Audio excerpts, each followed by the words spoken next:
how these two tools kind of differ from each other. I'm going to start first, though, with a comparison chart that I generated on a completely different version, which is Claude. Claude's telling me the pricing here. So a lot of the ChatGPT doesn't quote Australian dollars. They just yeah, it moves a lot with whether the currency changes are. So you got a free tier, you got a budget tier.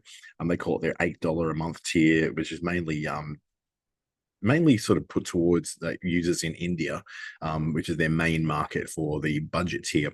But it comes out to about $13 a month. It has very limited access to things. Like you're not going to be able to generate a lot of videos and images on there, but you do get a fair bit of extra use opposed to what you get on the free version. Then you got those mid tiers, which is where a lot of people are, the pro tiers or the plus tiers, are like $35 or $33 a month, roughly.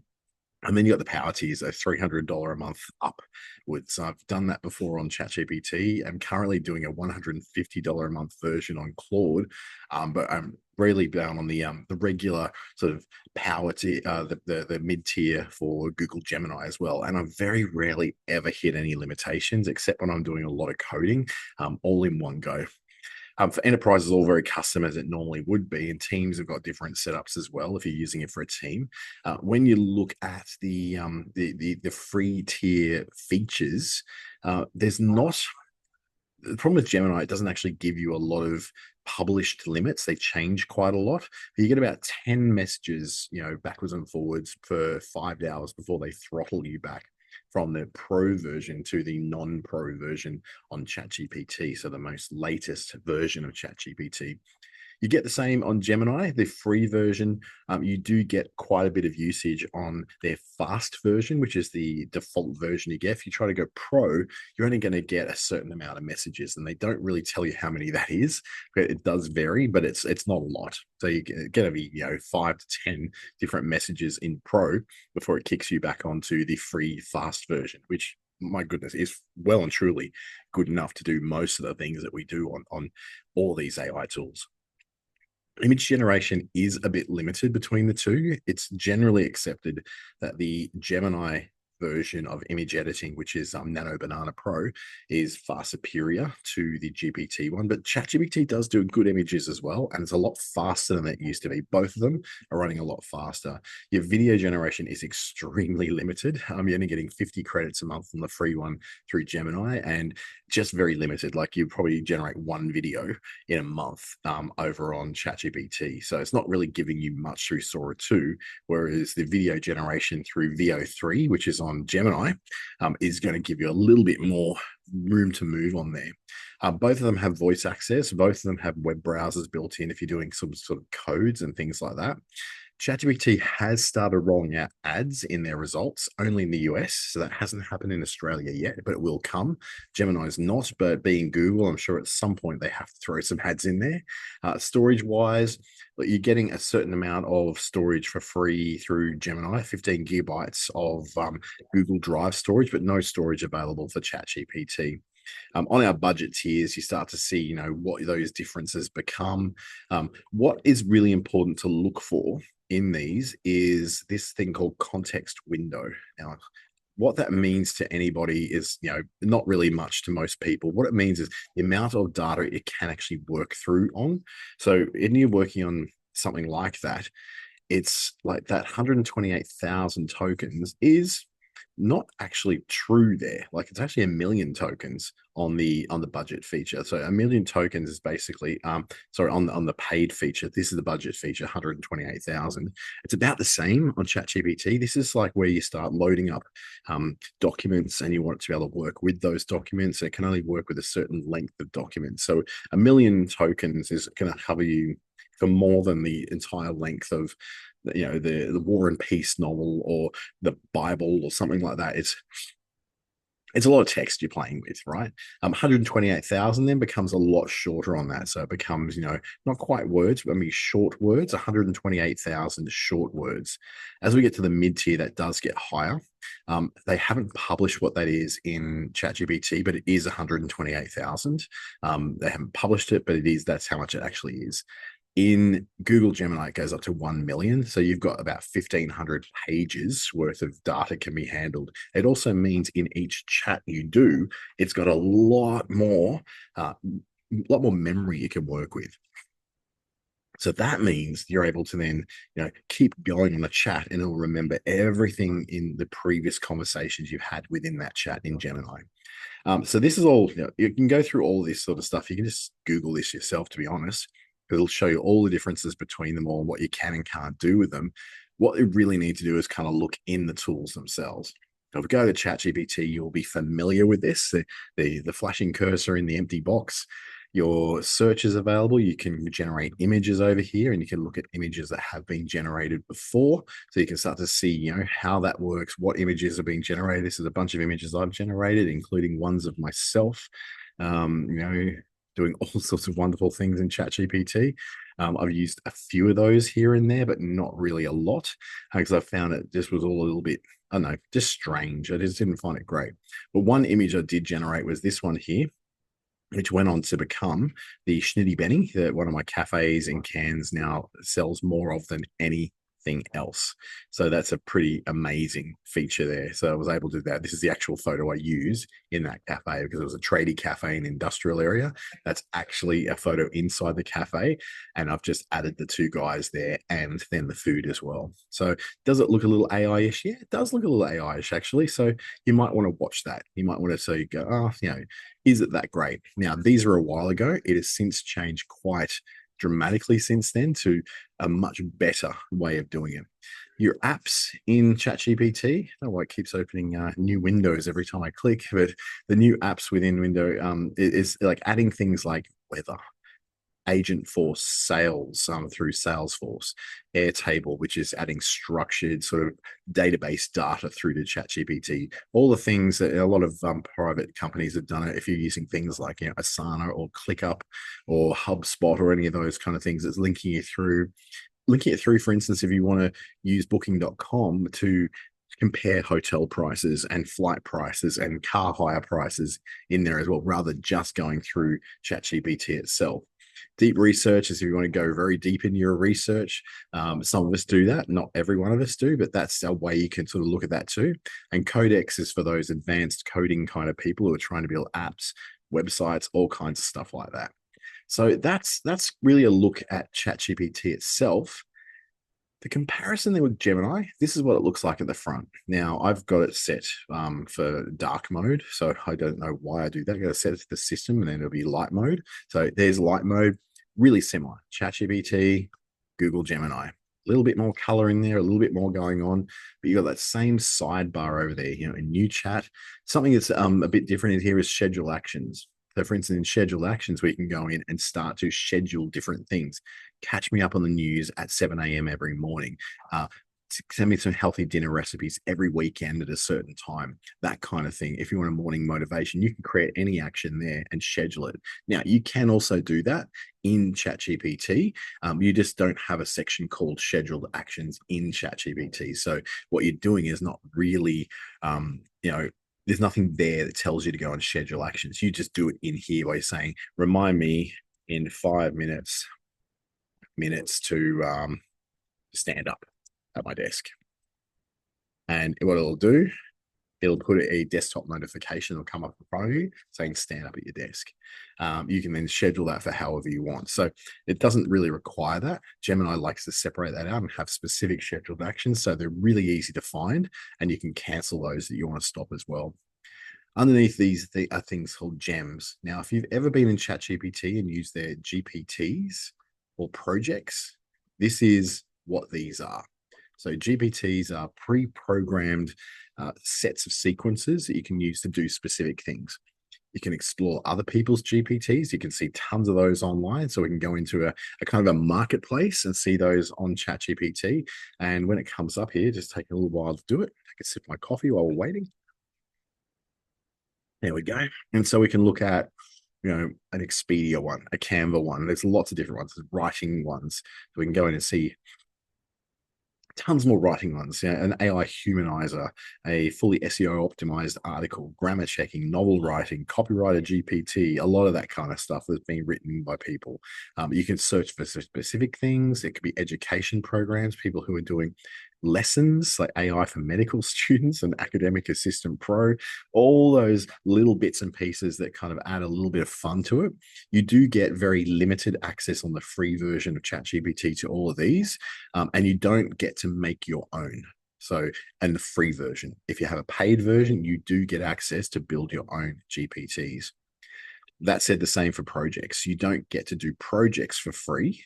And projects are very much the same kind of thing, but they're your own ones. So, for example, if I look at this one, which is my Clickstarter online guides, I've built this as a sequence, which if I go here and go to my project settings, there's a big sequence I've typed in of who it is, what the style guide is I'm playing with, and then all these instructions, the tag for my Google tag to go in each page, and then the sequence of how it works. Okay, when the user says this, start this process.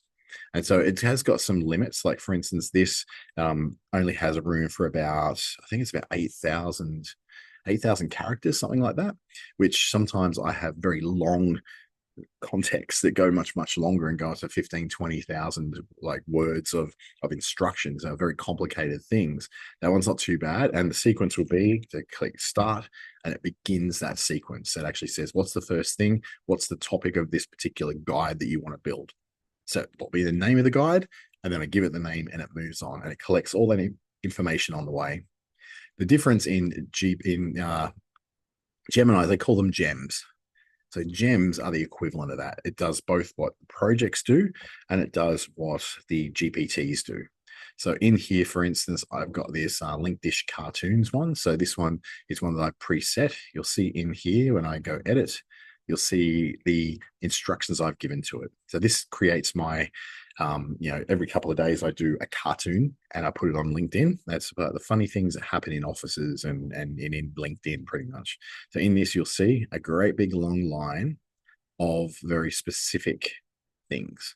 So it has to follow it in order. It's told me what I am. I've loaded a photo of me in there. So if it decides to have me in the cartoon, it bases on the photo of me just down here. And then I've also said, this is the style of the cartoons. These are previous ones I've done. And this is the logo for the cartoon. So if I click on that, you see it's like a whole logo that I put in there as well, which I can edit and make changes to if I need to.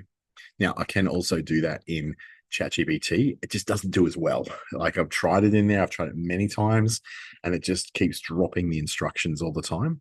So what this gem does is basically the same thing. If I go to start it, here we go. Let's go click on that and it will start. And now I'll enter in my word start, which is what I always use to begin a sequence. And then it begins that sequence. It'll ask the same thing. I'll say, who are the people in this? Describe the 2 characters you'd like to feature in this comic.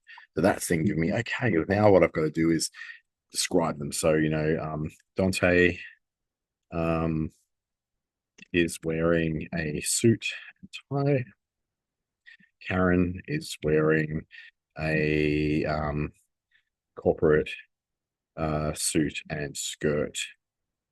So they're my 2 things. So I can go like that, and it will then ask me, okay, now we've identified who the people are. What is the dialogue you want to have between them? So what is the content? What's the dialogue? So I can go, Dante, hey, Karen, how is the project going? And then we can then go to the next one where Karen responds, great, almost finished.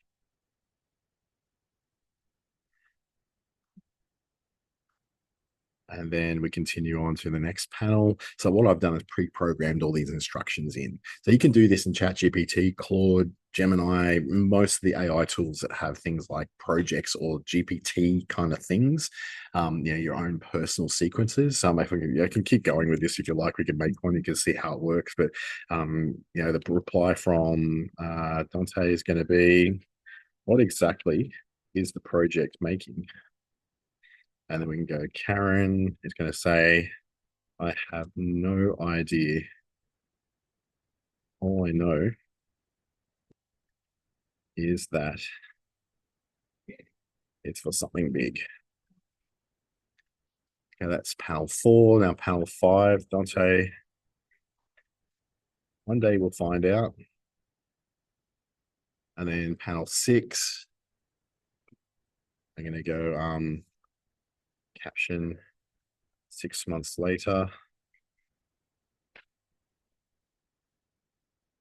And I'm going to have something like, I don't know, a robot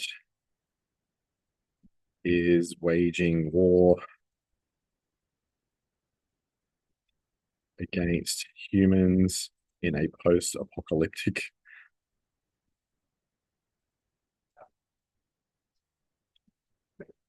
nightmare scenario. So in other words, the apocalyptic is a harder word to spell in there than I think it is. I'm going to go pro on this to do the final bit, and I'm also going to tell it to create the image. So if we go there, I've got that all pre-programmed to say, okay, now create this based upon the cartoons that I've loaded up, the logo that I loaded up, and then to base the Dante character on me. So it looks like me, but a cartoon version. So this will come up any moment now. So you can, yes, I said do this. You can do this in ChatGPT as well through GPTs and projects. It's just with the following of instructions through persistent characters within things like cartoons or even paintings or drawing styles that you want to generate in here isn't quite as good in ChatGPT as what it is in Gemini. The most recent version that came out just this week allows you to have 14 persistent points of reference within any one image that you can take from one image to the next image. So let's say, for instance, it's a photo of yourself, you're wearing green glasses and you're wearing a pink dress. You can specify that this character, and it'll take 14 points of that character and continue them on to the next panel. So here's our little cartoon. Hey, Karen, how is project going? Great, almost finished. What exactly project making? I have no idea. Well, no, it's just something big. One day we'll find out. 6 months later, here we go. I'm actually going to use this probably on Saturday when the next cartoon comes up. So I can download that. That becomes my next cartoon. So that's how this kind of all works. It gives you this ability to be able to set different sequences to generate things. You still got to put your input in there. In my case, I've had to put in my input saying, here's the exact thing I want, the people that I want it to be between, and how I want the style to be. I've already programmed all that and then put in my instructions for what I want it to be. So it's my sense of humor. It's my sense of irony and all that sort of thing. It's just I can't draw to save my life and probably never will be able to. So and I don't particularly want to learn how to draw. That's someone else's skill that they can have. So that's the gems side of it. Now, gems don't have to be, image generating. Of course, you can also use, just like ChatGPT with its gems. I've got a lot of these writing GPTs. I've got one here, which is my Saturday Sprint, which is what I used to use to help me to write my Saturday email newsletter that goes out. So in this case, in the GPTs, you've got like these conversation starters. So you can click a start button and it starts that process. Over here at Gemini, we don't have that. So if I go to the similar thing, which I've put over here, which I think is Saturday Sprint here somewhere. There we go, this one here. So we've got the Saturday Sprint there. I've got the very same kind of idea, but what I do, I need to type start in there. So rather than having a button that says start. So that's how we make that work. What I generally do for things where I've got lots of instructions and I'm putting a lot of input in and I've got a lot of reference materials, I'll run the free version, this fast version down here. I won't change that. I don't need to, because it's not really drawing much, if anything, from the internet, and it's not having to do a lot of processing because I've given it a lot of the information. But when I get to the end product to output something, I usually change it over to Pro, because that way it's going to get the best possible one in there. So you notice I did that with the cartoon. I said, okay, up until the end, I was using fast. Then I changed it over to Pro. And that's when I also changed the tool over to create an image, just to say, I'm not just going to create text here. I want to create an image. That then brings me to, and this is an example of, the topic of the newsletter, all that sort of thing. So that brings me then to going back into the new chat. Let's do a brand new chat in ChatGPT. Over here, we can give it certain criteria. We can upload things into it. We can look at our company knowledge when we select it, when we're connected through to Google Drive or OneDrive, Dropbox, or whatever or Office 365, OneDrive, if you've got that as well. That's where you can draw on knowledge that you've already got within your company. Copilot's very good at this sort of thing, and this is ChatGPT's version of it. You can create an image, so we can do the same thing of creating those images, having sequences to create them. Deep research, just plain web search, or we can do things into like a study and learn mode, which I think is really great, and the agent mode.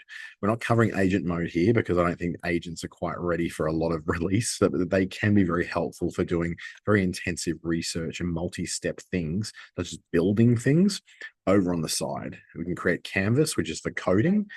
Over on Gemini, we've got very similar tools. So we've got create image, the canvas, which is for coding, for making, that's what I use when I'm building those online guides that you can see over there, the Click Startup online guides over here. That uses the canvas. Deep research, just like ChatGPT. Then you've got create video and this new create music thing. So the create music thing is kind of fun because they're little 30-second clips, really. So we can do something like a K-pop version of something I can put some words in, a song about Australian foods. And so I'll just leave it on fast and I'll create a little song in a K-pop style that's predetermined. So it doesn't change it, but it just adds the words around a song to do with that sort of thing. It's a very gimmicky kind of thing. Claude avoids all this kind of thing. They don't do any of this kind of stuff. ChatGPT at the moment doesn't. There's tons of other tools that do that. You got Sonar, I think it's called, another one called Udio that do all this sort of thing. Suno and Udio already do these things and create all those sort of things. What this has done is create a little music video. So okay.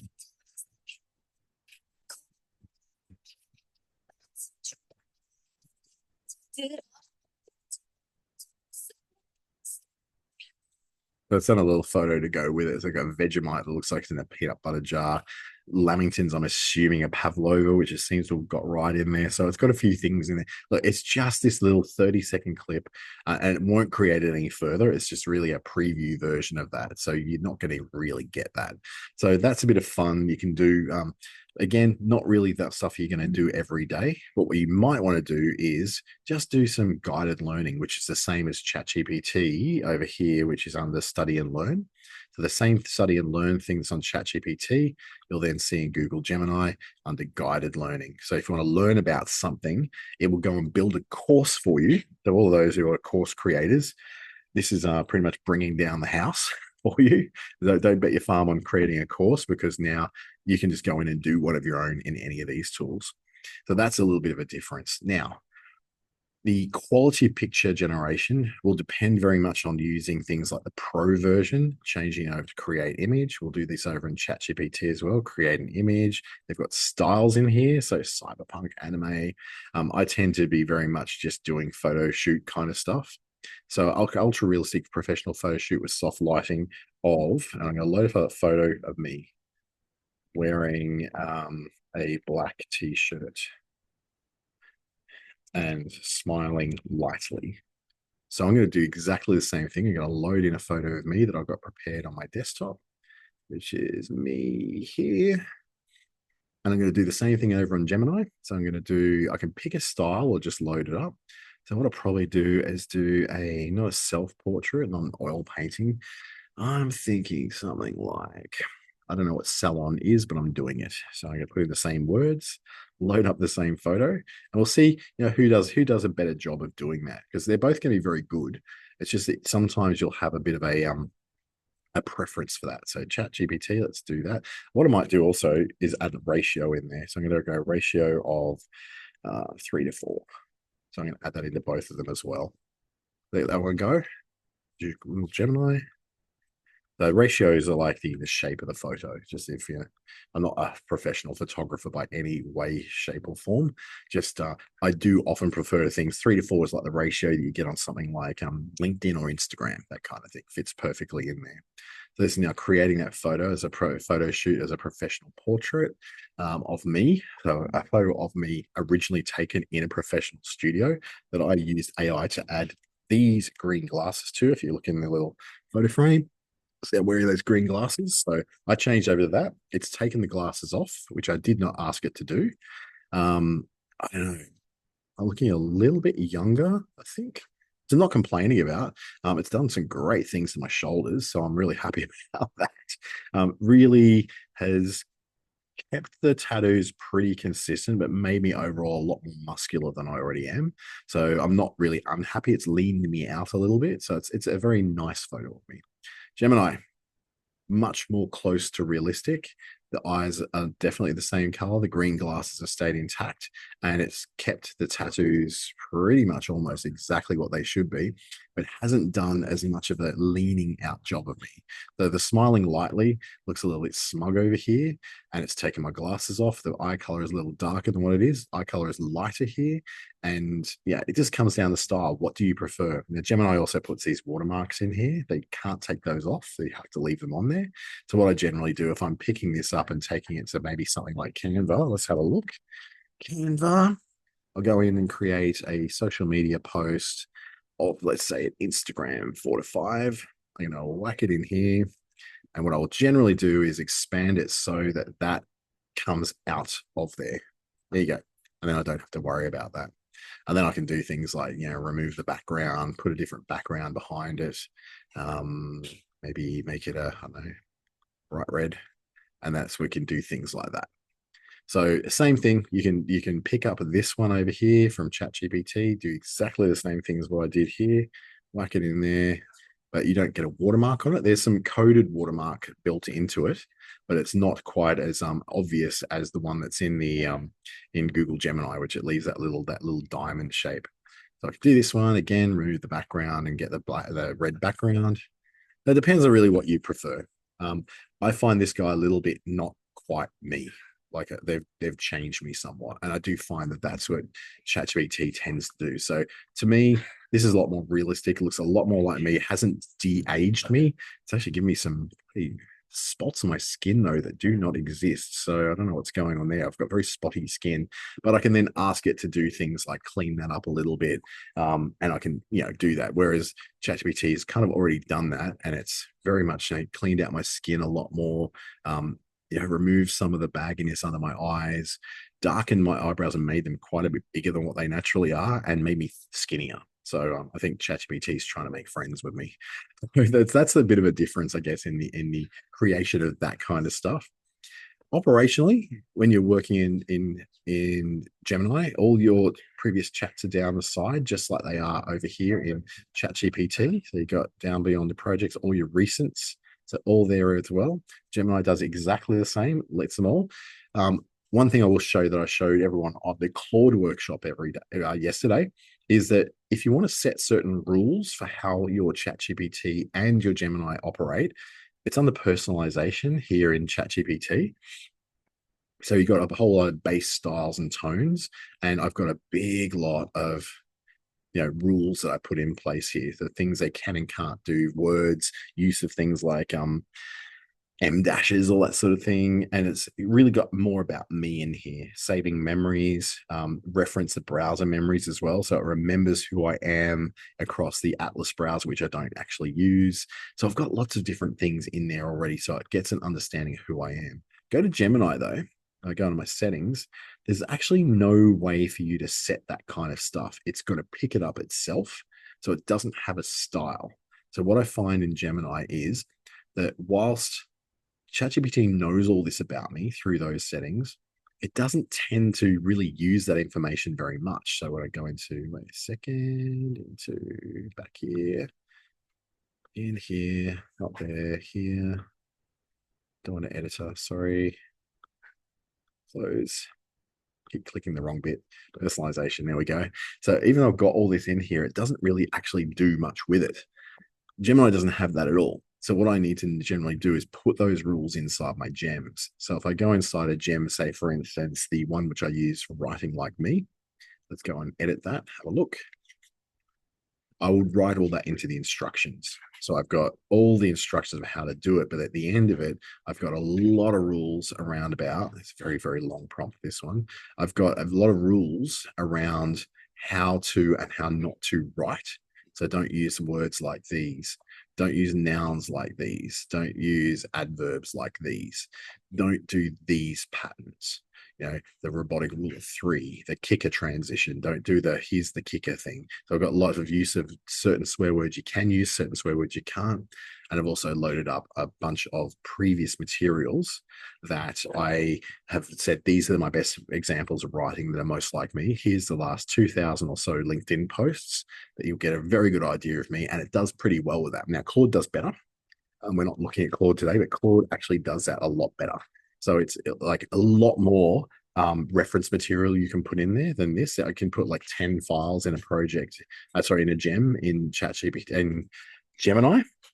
ChatGPT is around about the same. You can't add endless amounts, but Claude allows you to add a lot more. So I find with the added way, I'll show you in Claude where I did it, just for those of you who weren't on yesterday's webinar. In Claude, under my settings, not that one. Can we go away, mate? I don't want you there. I'll go into my settings and it holds a lot more information in my context about who I am and the way I want it to write. And it actually obeys it. It really is very good at obeying it. And if I go into a Claude project, I find that something like the Write Like Me, I've loaded a lot more reference material, as you can see. So I've still got my LinkedIn posts and I've only used 3% of the project capacity. So now, mind you, I'm paying a lot more for Claude than I am for the others, but you still get a lot more of the memory and the context stuff and the instructions in Claude than what you do in either Gemini or ChatGPT. So it depends on what you want to use this for, really. If you're just doing every day, write me an email, help me write this post, then there's not really much difference between ChatGPT and Gemini. I find that the difference is when it comes to the free ones. So if you're using it for free, ChatGPT free does not let you make your own GPTs. Gemini free does let you make your own gems. So you'll get limited use of them, but you could still make some of your own repeatable, reusable gems. You can't do that in ChatGPT and you can't do that in Claude with projects. So you're going to be a little bit more stuck at not being able to make those repeatable things easily in ChatGPT, where you will get those for free with Gemini. Now, there's all sorts of other integrations that Gemini has with the Google set of apps. So you're looking at things like, your docs and sheets and slides, that sort of thing. And then there's another whole lot of stuff which I'll cover in April, which is around Notebook LM, which is an amazing product from Google that ties in very closely to this as well, which is like a great big, I use it as a dumping ground. So everything that I learn, everything that I get, web clippings, everything goes dumped into there, and I can ask questions against it instead of asking questions on general knowledge across the web. So you're asking questions from your own experience, your own collections, your own information, your own learnings, rather than going outside of that. So Notebook LM, that'll come in April once I get it into a bit more of a state where I can show you much more clearly what it does and how you can make use of it. But for now, I just find Gemini is just that bit more useful than ChatGPT. ChatGPT does do a lot of things. It doesn't necessarily, it's like the Swiss Army knife. It does a little bit of everything, but doesn't do particularly anything well. If you really want a big knife, you're going to go to something like Claude to cut through code and make really good, instructions and very long context with lots of inputs. Gemini you'll use if you want to quickly get things that are very, very good with the current context of what's on the web. So it's part of Google, right? So you're absolutely going to get the latest information from the web that it can find. ChatGPT tends to be a little slower on getting that stuff. A lot of the stuff I get is old information. Gemini, very good for up to date. Claude for very, very serious usage of things and getting things done properly and accurately. Gemini doesn't always get it right, but it does certainly give you a lot more up-to-date answers. ChatGPT, well, it can get things right and get things wrong. It can hallucinate all over the place, but it is the one we're all really most comfortable with and have been using pretty much since day one.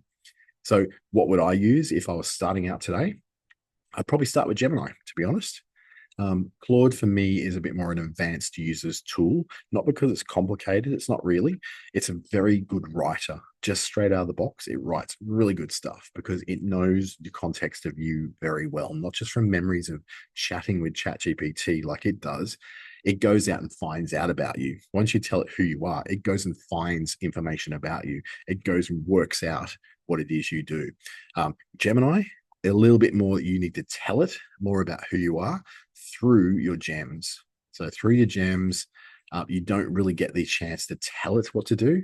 Scheduled actions is a nice little tool. So the reminders, that's a good little thing to be separated through there. But otherwise, your gems are excellent. They give you lots of context and you get to do those for free. You don't have to pay to upgrade to the pro version of Gemini to do it. So if I was starting out today, Gemini is definitely where I'd start, simply because out of the box, it just does more. Just be aware that when you start it for the first time, if it's free, it'll always be on fast. You can use the pro version, but you only get very limited use of it, as well as the thinking. But the fast does really well. It's a very powerful tool, much the same as GPT. It doesn't really tell you what it's kind of using. You can change it up here, but the reality is you're probably getting about 5.3, the instant answers right away, on most of your inquiries. When you go to like a lot more research stuff and a lot of deeper stuff, you're using Pro, and you will run out of Pro very quickly on ChatGPT, a lot quicker than what you will with Pro versions on Google Gemini as well. For me, Gemini for the win, but it's up to you about what you use and how you feel about how you use it. And what you might be very invested in here. You've got lots of stuff already in there. I know that Claude has got an import tool that allows you to migrate your ChatGPT memory over into Claude. Gemini doesn't have that, but it doesn't take you long to be able to get that through. So I like Gemini. I use it probably as much as I use Claude. ChatGPT, I use maybe once a day. Gemini, 3 to 4 times a day. Claude, pretty much in it all day long. So you choose what you think is going to be the best tool for you, and just play with the free version. See what you like, see how it feels, and then go with how you think it feels and fits with your particular workflow.